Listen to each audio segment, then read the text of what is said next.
Paano kang susunod sa ibang tao? Ni sariling magulang mo nga, hindi mo kayang sundin. Ako po ang inyong lingkod, Tagapanood TV. Isang mabiyaya at masaganang araw po sa ating lahat. Welcome back po dito sa ating YouTube channel at Facebook page. Ngayong araw po, ang ating pag-uusapan at bibigyan ng komento reaction ay ang balitang biological mother ni Chloe San Jose. Wala nang pakialam sa kanya at ito po ay galing sa channel ni Showbiz Trend Update. Nasa description po yung link na kanyang channel. Bisitahin po at pakisuportahan na rin. Kaya naman wag na nating patagalin to. Simulan na po natin ang ating reaction video sa araw na to, mga tagapanood. Let's do this! Kahit na nagkakasamaan ng loob ang mag-ina, itinanggi ng legal counsel na hindi umabot sa demendahan ang problema ng mag-ina. Wala umanong isinampang kaso si Chloe laban sa ina, at gayon din naman si Marie laban sa anak. Simula nang maisyo ang pagiging tila kapit-tuko raw ni Chloe kay Kaloy hanggang sa makaladkad na ang pangalan nito sa hindi pagkakaunawaan ni Golden Boy sa kanyang pamilya, nanahimik daw si Marie upang pangalagaan naman ang peace of mind ng kanyang sariling pamilya. Patungkol naman sa isyong hindi raw gusto ng pamilya Yulo si Chloe para kay Kaloy, hindi na raw makapagbibigay pa ng komento si Marie dahil matagal na rin silang walang interaction ni Chloe, at isa pa, nasa tamang edad na rin ang anak. Wala na rin siyang pakialam kung ano ang gawin nito sa buhay, dahil hindi naman sa kanya sumusunod ito dahil sa katigasan ng ulo, napilitan siyang makisawsaw dahil sa nadadamay na siya at ang kanyang mga anak na menor de edad, nais nilang linisin ang kanyang pangalan at manumbalik sa pribado at tahimik ang kanilang buhay dahil hindi sila sanay sa mga ganitong issue. Kayo mga ka-showbiz, anong masasabi nyo sa ating showbiz topic ngayon? Kung may opinion kayo ay magkomento lang kayo sa aking comment section.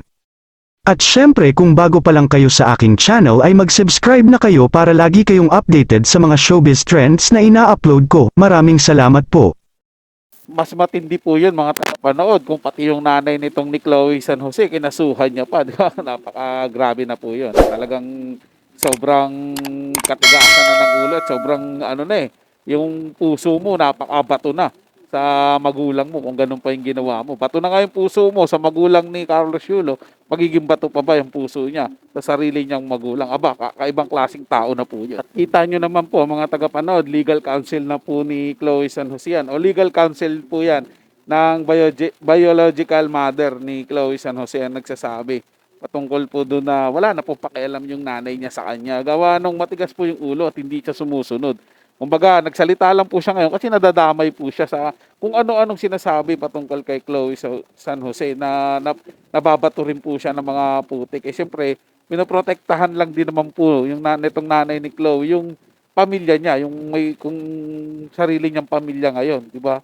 At wala po siyang pakialam diyan kay Chloe dahil sinabi nga po, malaki na siya at alam niya naman po yung ginagawa niya at sobrang matigas ang ulo at hindi masumusunod sa kanya.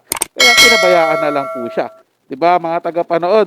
So, tingin po natin kung yung nanay niya nga mismo hindi siya kinaya eh. 'Di ba? Ibang tao pa po kaya, lalo na nanay ni Chloe lalo na po yung nanay ni Chloe tuloy. Lalo na po yung nanay ni Carlos Yulo, kakayanin kaya to si Chloe San Jose palaban po to.